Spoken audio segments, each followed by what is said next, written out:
മലപ്പുറം എല്ലാ മതങ്ങളെയും ബഹുമാനിക്കുന്ന നാടാണിത്.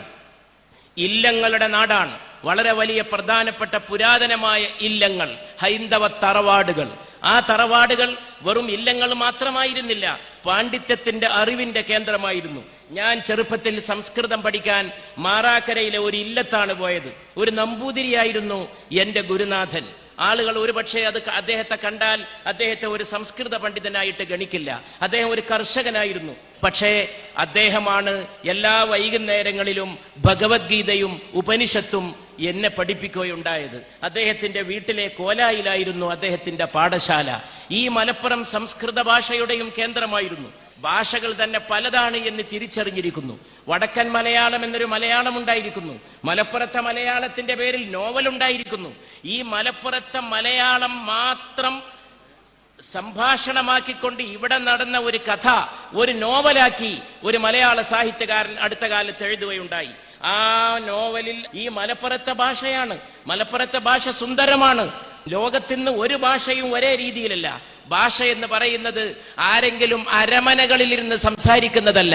ഏതെങ്കിലും ഗവേഷകന്മാർ റിസർച്ച് നടത്തി ഗവേഷണം നടത്തി യൂണിവേഴ്സിറ്റികളുടെ അലമാറയിൽ ഒരു മനുഷ്യനും നോക്കാതെ പുഴുവരിക്കാൻ മാത്രമുള്ള ഗവേഷണ പ്രബന്ധങ്ങളിൽ കിടക്കുന്നതല്ല ഭാഷ. ഭാഷ മനുഷ്യന്റെ നാവിന്റെ തുമ്പത്ത് തത്തിക്കളിക്കുന്നതാണ് എന്ന് ഇന്ന് ലോകത്ത് ആധുനികമായിട്ടുള്ള ഭാഷാശാസ്ത്രജ്ഞന്മാർ കണ്ടെത്തുകയും അത് ലോകത്തോട് പറയുകയും ചെയ്യുമ്പോൾ ഇവിടെയാണല്ലോ പൂന്താനമുണ്ടായത്. ഒരു കാലത്ത് സംസ്കൃത ഭാഷ കൊടികുത്തിവാണ കാലത്ത് ശുദ്ധ മലയാളത്തിൽ കവിത എഴുതാൻ ധൈര്യമുണ്ടായത് പൂന്താനം നമ്പൂതിരിക്കാണ്. അദ്ദേഹം അങ്ങാടിപ്പുറത്താണ്. തുഞ്ചൻ ആ ഭാഷാപിതാവ് ഈ മണ്ണിലാണ് എന്ന് തിരിച്ചറിയാൻ സാധിച്ചു. ദാർശനിക മണ്ഡലത്തിൽ കോളിളക്കമുണ്ടാക്കിയ വ്യക്തിയാണ് എം ഗോവിന്ദൻ. മാനവികതാ പ്രസ്ഥാനത്തിന്റെ വളരെ ശക്തനായ വക്താവായ ഗോവിന്ദൻ. ആ ഗോവിന്ദന് ജന്മം നൽകിയത് ഈ മലപ്പുറമാണ്. ആദ്യമായി ഒരു മുസ്ലിം പെൺകുട്ടിയെ കേന്ദ്ര കഥാപാത്രമാക്കിക്കൊണ്ടുള്ള ഒരു നോവൽ എഴുതുന്നത് ഈ മലപ്പുറത്തുകാരനായിട്ടുള്ള മലയാളത്തിന്റെ PC കുട്ടിക്കൃഷ്ണൻ എന്ന ഉറൂബാണ്. അദ്ദേഹത്തിന്റെ നോവൽ ഉമ്മാച്ചു ഒരു മുസ്ലിം സ്ത്രീയെ കേന്ദ്ര കഥാപാത്രമാക്കിക്കൊണ്ട് ഇന്നൊരു പക്ഷേ പുനർവായനക്ക് വിധേയമാക്കപ്പെടേണ്ട പുസ്തകമാണ് ഉമ്മാച്ചു. പതിറ്റാണ്ടുകൾക്ക് മുമ്പ് ഒരു മുസ്ലിം പെണ്ണിന്റെ പേരിൽ ഒരു നോവൽ അതെഴുതിയ PC കുട്ടിക്കൃഷ്ണന്റെ പേര് കേട്ടാൽ അതൊരു അറബ് പദമാണോ എന്ന് തോന്നും.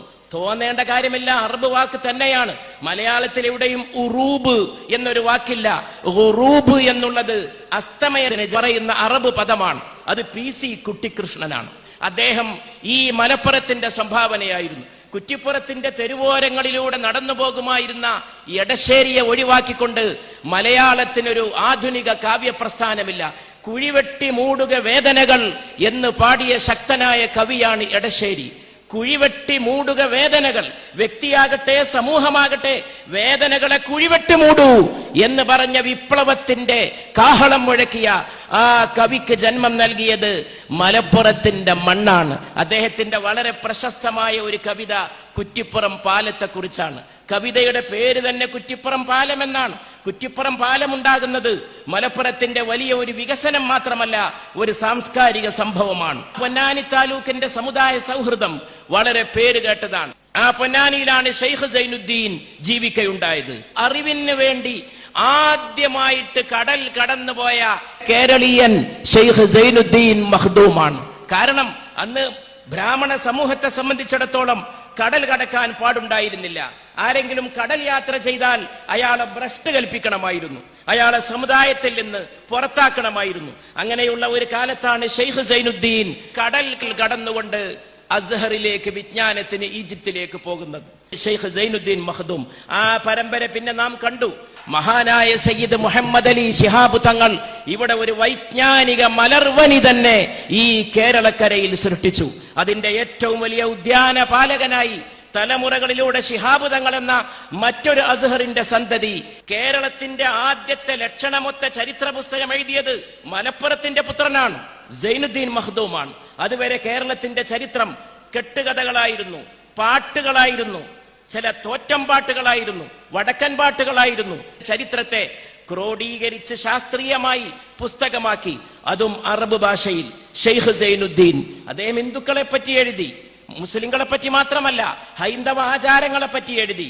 എത്രത്തോളം സൂക്ഷ്മമായി എഴുതി എന്ന് ചോദിച്ചാൽ ആദ്യമായി ഒരു ഹിന്ദു പെൺകുട്ടി ഋതുമതിയാകുമ്പോൾ അവളുടെ വീട്ടിൽ നടക്കുന്ന തീണ്ടാരി കല്യാണം വരെ മഹാനായ ശൈഖ് സൈനുദ്ദീൻ മഖ്ദൂം അറബ് ഭാഷയിൽ രേഖപ്പെടുത്തി വെച്ചിരിക്കുന്നു. ഈ മലപ്പുറത്ത് തന്നെ ഇപ്പുറത്ത് പൂന്താനം കവിത എഴുതുമ്പോൾ അപ്പുറത്ത് മേൽപ്പത്തൂർ നാരായണ ഭട്ടത്തിരി നാരായണീയം എഴുതി. അതും കൊണ്ട് തീർന്നില്ല. മലപ്പുറത്തിന് വേറെയും കാവ്യ സംസ്കാരമുണ്ടായി. ആരും കേട്ടാൽ തരളിതമാകുന്ന മാപ്പിളപ്പാട്ട്. ആ മാപ്പിളപ്പാട്ട് മലപ്പുറത്തിന്റെ മാത്രമല്ല മാപ്പിള സാഹിത്യം.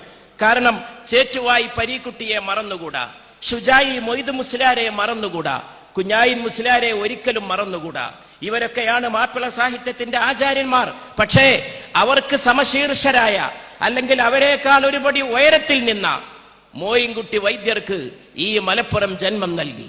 അതോടുകൂടി മാപ്പിള ഈശലുകൾ, ശീലുകൾ വേറെ ഒരു മാനത്തിലേക്ക് പ്രവേശിച്ചു. ഇന്ന് മാപ്പിള സാഹിത്യം, മാപ്പിള പാട്ട് അത് കേൾക്കുമ്പോഴേക്ക് ഏതൊരു മലയാളിയുടെ മാത്രമല്ല, വിദേശികൾ ഇന്ന് മാപ്പിളപ്പാട്ട് പാടുന്നു. ഖത്തറിലെ അറബി പാടുന്നു, ദുബായിലെ അറബി പാടുന്നു. അത്രമാത്രം അതിന്റെ സംഗീത പരത, അതിന്റെ സംഗീതം ആളുകളെ ഹഠാത് ആകർഷിക്കുന്നു. ആ മണ്ണിൽ നിന്ന് ഒരുപാട് പുരോഗതി ഉണ്ടായിത്തീർന്നു, ഭാഷയും പുതിയതായി ഉണ്ടായിത്തീർന്നു. അങ്ങനെ മലപ്പുറത്ത് കലയും സാഹിത്യവും ഉണ്ടോ എന്ന് ചോദിച്ചവർക്ക് അവസാനം തിരിച്ചറിയേണ്ടി വന്നു, മലയാള ഭാഷയുടെ ഭാഷാപിതാവ് പോലും മലപ്പുറത്തിന്റെ പുത്രനാണ് തുഞ്ചത്താചാര്യൻ എന്നുള്ളത് തിരിച്ചറിഞ്ഞു. ഭോഗങ്ങളെല്ലാം ക്ഷണപ്രഭാ ചഞ്ചലം, വേഗേന നഷ്ടമായുസ്സുമോർക്ക നീ എന്ന് പാടിയ തുഞ്ചൻ, ഭോഗങ്ങളെല്ലാം, ജീവിത സുഖങ്ങളെല്ലാം ക്ഷണപ്രഭാ ചഞ്ചലം. ആകാശത്ത് മഴ വരുമ്പോൾ ഉണ്ടാകുന്ന മിന്നൽ, മനുഷ്യന്റെ മോഹങ്ങൾക്ക് ഒരു മിന്നലിന്റെ വേഗത മാത്രമേ ഭോഗങ്ങളെല്ലാം ക്ഷണപ്രഭാ ചഞ്ചലം, വേഗേന നഷ്ടമായുസ്സുമോർക്ക നീ.